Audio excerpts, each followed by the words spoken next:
In today's video, we're going to be taking a look at the Gaia Planetary Flywheel Mechanical Watch, reference number G78182. So we have a little bit of instruction manual right here for the complicated movement we find inside of this watch. Let's take a look at this watch right here. So we have an outer box as well as an inner box. Let's get all of these boxes out of the way right here.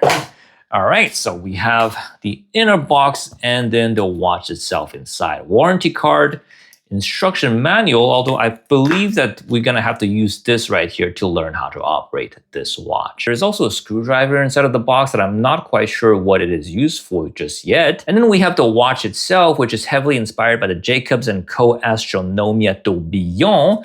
So let's unwrap this. One of my favorite things in the world is to remove the plastic wrappers from watches from the Far East. So let's see right here. I hope I don't have to resort to any scissors in order to unwrap this watch right here. Okay. This is wrapped pretty tightly, guys. Wow. All right. And then we have some extra wrappings right here. Oh, very satisfying to remove. Now, full disclosure before we start this video, Gaia did send me this watch for free to make this video, and I do not have to send the watch back after I am done with it. All right, so I'm reshooting my review of this video because it took me about 20 minutes to figure out how this watch works. So we have the watch dial right here, which is a quartz movement at the 9 o'clock. We have a tourbillon, or they call it a flywheel, at the 12 o'clock, and a rotating Earth right here at the 6 o'clock, and a diamond, well, quote unquote, diamond moon right here at the 3 o'clock. The watch that this watch is based off, which is the Jacobs & Co. Astronomia Tourbillon, has the Earth and moon on opposite ends of the watch, and the whole watch rotates over the central axis, and the moon actually spins, whereas for this one, it's just decorative. The moon doesn't spin with the tourbillon and the Earth right here. As you can see, the Earth also is turning the tourbillon at the 12 o'clock with the quartz mechanism right here at the 9 o'clock. So the 9 o'clock quartz watch dial is not connected to the mechanism right here that spins the tourbillon and the Earth right here. So how you operate this watch is, for the mechanism, you will wind it using this thing right here. Let's just get this out. All right, so you get this out and you wind the watch using this thing right here. This will wind up the mechanical components of this watch. And in order to set the time right here at the 9 o'clock, it's with this button right here. I think this is why it is supplied with a screwdriver in order to press this button. So I didn't want to use a screwdriver to not scratch it, so I'm using a toothpick. So one short click will advance the minute by 1 minute, and a long click will advance the full hour. And then if you just hold it, it's going to advance the clock for the... let me just show it to you guys. That'll be easier. So let's put this here. And then, this is kind of hard to do on camera. So if I do a short click, it's going to advance by 1 minute. Long click is going to advance by an hour, right? And then if I just hold it, let me just show you guys. So this is going to advance by an hour. And if I just hold it, it will just keep advancing until you let go of the button right here behind it. Right, so this is how you set the quartz movement. So I think it's a nice compromise that the timekeeping functionality of this watch is handled by a quartz movement rather than the mechanical movement that you see on the screen, because the mechanical movement is just purely decorative. You know, the spinning Earth right here with the tourbillon at the 12 o'clock. It's purely decorative. It doesn't actually handle any of the timekeeping functionalities of the watch. The timekeeping functionality is handled by a quartz movement that is behind this dial right here that I cannot quite see where the battery is, but I'm sure if I was to remove the case back, I could have access to the battery that's behind of this dial. Speaking of dial, it is kind of has this blue dial with a bunch of like planets in the background, with everything floating right here. You can actually see on the sides. The glass is mineral glass, so just normal glass. So be careful with it. Don't smash it into anything.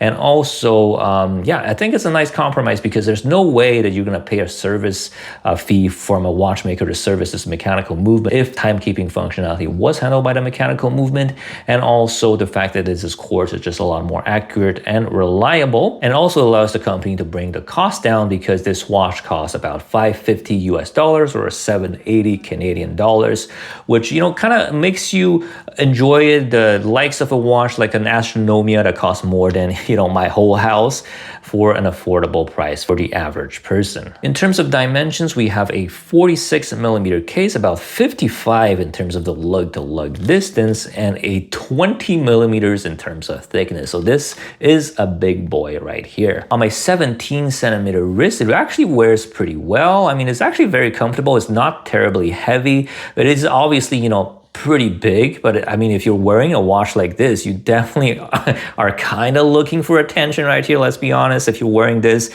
you definitely want people to notice what you're wearing, and probably wearing something else in your outfit that's kind of flashy. You know, definitely this is something that's going to be a conversation starter. I'm not a big fan of the leather strap in the summertime. When, you know, in this summer right here in Montreal, it is pretty hot and I do sweat a lot. So I'm probably going to be putting it on a rubber strap to show you guys. This is a 20mm lug width after all, so you can put it on any strap that you want. It also comes with quick release spring bars. Maybe in the winter time I'll put it on the leather strap, but in the summertime, you know, I just tend to sweat a lot, so I'm going to be putting it on this rubber strap to show you guys. All right, so here is the watch on an FKM rubber strap from Strap Habit. It actually feels very comfortable. I mean, the lugs slope down, as you can see right here, despite the incredibly long lug to lug and the 46 in terms of case size. It actually fits pretty well on my 17cm wrist, and I can kind of like see myself wearing this if I really want to be flashy. Probably not to work though, but maybe to like a fun event, I can wear this watch. It just, I mean, this is going to be a very, you know, obvious conversation starter for people that, you know, you can notice this watch from across the room at any event or party that you go to. One thing that I noticed from this watch is that the mechanical movement is pretty loud. So I was kind of curious. Let me just put this right here to see if I can get a beat rate reading from my app here. As you can see from that footage, you definitely do not want that tourbillon to be handling the timekeeping functionality of this watch. I find it's a little shame that the diamond right here at the 3 o'clock does not spin though. The earth spins, this spins, but this does not spin. So it's a little bit of a shame that this part of the watch doesn't spin and it's purely decorative. But yeah, overall, a pretty fun watch. If you're looking for something that's like a Jacobs & Co., you know, Astronomia tourbillon for like a couple $100, this is definitely the watch for you. Unless if you have the budget for that watch, then why are you watching this video in the first place, right? So yeah, this is a fun little watch. And if you did enjoy my review of this watch, do not hesitate to like, comment, and subscribe for more videos like this. If you like this type of video, do not hesitate to comment, like, and subscribe for more. And I'll see you guys in the next video.